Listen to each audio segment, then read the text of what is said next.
Hey there, I'm Lynn Muldrow, Senior Maintainer Advocate here at TideLift, and I want to welcome you to our 5-Minute Maintainer series, where we introduce you to open source maintainers who contribute to the software that you depend on. We'll ask 5 big questions in 5 minutes and are always open to suggestions. So if you have questions for our community, send them over to community.tidelift.com. I have Felix Böhm here with me today. So we're going to jump right in. And my first question is, who are you? Tell us about yourself and your project. Yeah, so hi, I'm Felix. I'm an open source maintainer based in London in the United Kingdom. I grew up in Germany, then spent most of my working life in San Francisco, and 2 years ago moved to London. And I'm currently working on starting my own company, PagerWorks, while also working on a variety of open source libraries. Thank you, Felix. So tell me, how did you get into open source? So back in high school, me and a whole bunch of friends were playing this browser game, and there was this community of people building like browser scripts to modify the behavior. And I kind of got into that scene, and so got used to just sharing everything I built online. And this was literally me just learning to code and like trying out different things. And I was also really getting into RSS readers. Like Google Reader was super, super big back then. And I was really annoyed by a lot of feeds just making you click on the article to actually get to the content. And so I like wanted to build some software to essentially take the article from websites and then make them readable in RSS feeds.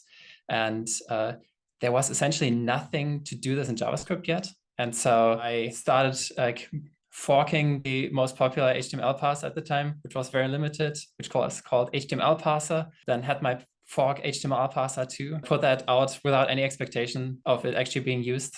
But because it was by far the best HTML parser at the time, a lot of people ended up using it. And then slowly I just built more and more tooling around this. And it's been very nice to just have these projects follow me around while like every time I leave a job, like all of the code bases are essentially left behind with the job, while these are the code bases that kind of follow me around in my life. And I kind of like the record of how I evolved as a software engineer. Yeah, I continue working on this like as like an outlet for my like creativity and like just experiment with things.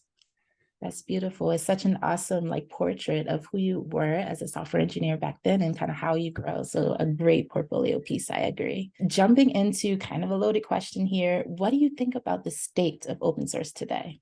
I have to say I'm very split on this. Like as a consumer, I'm very, very happy to have all of the resources. Like it's so much easier to build software today because there is such a vast ecosystem out there. And at the same time, as a maintainer, I'm quite sad that it's quite hard to like make a living off of it, and also the opportunity cost of working on open source. If you just take it against like working on a high paying job, it's just very high a lot of times. And like open source is quite weird for normal industries. And it's kind of like out of the like, special situation that open source was born out of, like with like being like sourced in like academia and like research. And now it's become more and more like the larger ecosystem has become more like business driven, while the community itself is still very much like has these academic ideals of free sharing of knowledge. And I obviously think that open source really helps drive tech forward. And I hope for the future that more developers will be able to focus on open source work and not just a select few are going to be able to make a living off of it.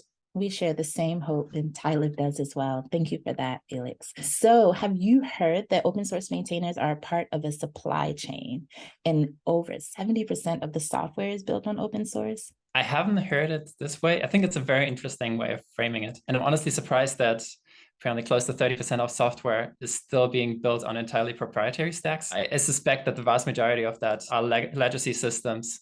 And like with the previous stewards of these closed platforms, so companies such as Oracle, SAP, and Microsoft, like slowly opening up to more open source in their supply chain. And in case of Microsoft properly embracing it, I think it will get harder and harder to avoid open source in your supply chain.